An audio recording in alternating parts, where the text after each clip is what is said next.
અક્ષય તૃતીયા નવી શરૂઆત અથવા તો નાણાકીય રોકાણ કરવાનો શુભ દિવસ માનવામાં આવે છે। આ દિવસે સોના ચાંદીની ખરીદીને પણ શુભ માનવામાં આવે છે। સાંસ્કૃતિક રીતે પણ સોનાની ખરીદી અક્ષય તૃતીયા સાથે જોડાયેલી છે।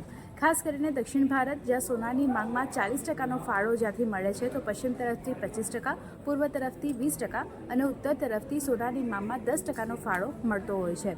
આવતીકાલે અક્ષય તૃતીયા છે। પૂજાના મુહૂર્તની વાત કરી લઈએ તો 30 એપ્રિલ એટલે આવતીકાલે સવારે 5:40થી બપોરે 12:18 વાગ્યા સુધીનું પૂજાનું મુહૂર્ત છે।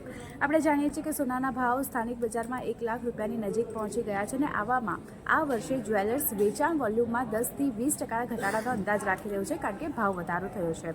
પણ હળવા દાગીના જેવા કે જેમાં સોનાની માત્રા ઓછી હોય છે અથવા તો જડેલા દાગીના તરફ કસ્ટમર જે છે તે આપણને વધતા જોવા મળી શકે છે। મોટાભાગના ખરીદારો ઘરેણાં કરતાં સોનાના બાર, સિક્કા અને ડિજિટલ સોના તરફ વધારે વળી રહ્યા છે, જે રિટર્ન્સની દ્રષ્ટિએ વધુ સારા વિકલ્પ અહીંયાથી મળતા દેખાઈ રહ્યા છે। તો આવતીકાલે તમે ક્યાં રોકાણ કરો છો અને તમારું સોનામાં કઈ રીતે શુભ રોકાણ કરો છો તે કમેન્ટ્સમાં જણાવજો।